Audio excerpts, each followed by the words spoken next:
వైసీపీకి మరో భారీ షాక్ తగిలింది. జగన్ ప్రభుత్వంలో ఉప ముఖ్యమంత్రిగా పనిచేసిన ఆళ్ల నాని పార్టీ నుంచి తప్పుకున్నారు. తాను వైసీపీకి రాజీనామా చేస్తున్నట్లుగా జగన్ కు ఓ లేఖ పంపారు.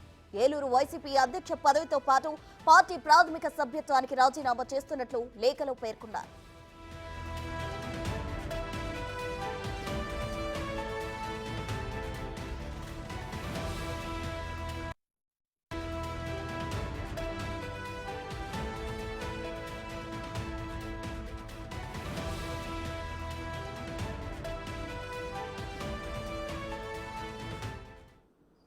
గత ప్రభుత్వ హయాంలో జగన్ ప్రభుత్వంలో ఉప ముఖ్యమంత్రిగా పనిచేసిన ఆళ్ల నాని పార్టీ నుంచి తప్పుకున్నారు. దీనికి సంబంధించి మరిన్ని వివరాలు మా ప్రతినిధి సాగర్ అందిస్తారు.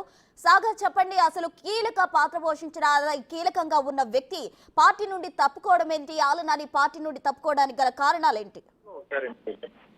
ప్రసన్న ఏలూరు జిల్లా అధ్యక్షుడిగా ఉన్నటువంటి ఆళ్ల నాని గత ప్రభుత్వంలో వైద్య ఆరోగ్య శాఖ మంత్రి ఉప ముఖ్యమంత్రిగా పనిచేసినటువంటి ఆళ్ల నాని వ్యక్తిగత కారణాలతో రాజకీయాలకు దూరంగా ఉండటంతో పాటుగా ఏలూరు అసెంబ్లీ ఇన్ఛార్జ్ బాధ్యతలతో పాటుగా ఏలూరు జిల్లా పార్టీ అధ్యక్ష పదవికి సైతం ఆయన రాజీనామా చేశారు.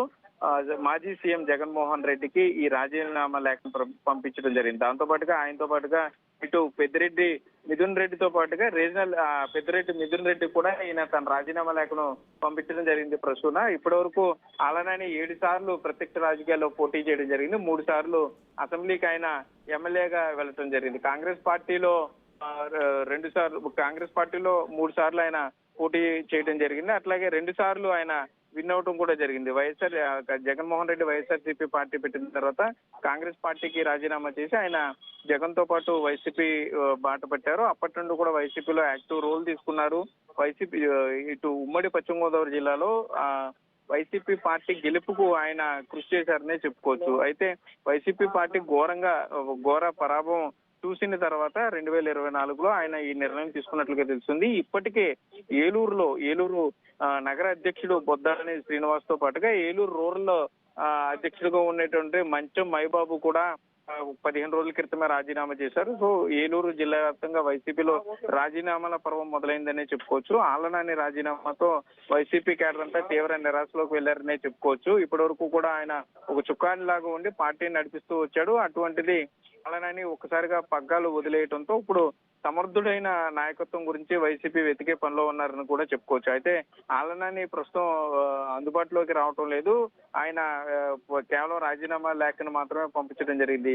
ఆయన సన్నిహితులు కూడా, అనుచరులు ఆళ్ల నాని కాంటాక్ట్ లో వెళ్లే ప్రయత్నం చేసినా కూడా ఆయన అందుబాటులో రావటం లేదనే సమాచారం ఉంది. అయితే ఈ కారణం ఎందుకని ప్రత్యక్ష రాజకీయాలకు సైతం దూరంగా ఉండాలని ఎందుకు నిర్ణయం తీసుకున్నారు అనే దాని మీద అయితే ప్రస్తుతానికి క్లారిటీ రాలేదు. ఒక పక్క ఏలూరు జిల్లా పార్టీ అధ్యక్ష పదవికి అట్లాగే అసెంబ్లీకి కూడా ఈ విధంగా రాజీనామా చేయడంతో పూర్తిగా వైసీపీ కేడర్ అంతా కూడా పూర్తిగా నిరాశలోకి వెళ్ళిపోయారని చెప్పుకోవచ్చు. ప్రస్తుతం థ్యాంక్ యూ.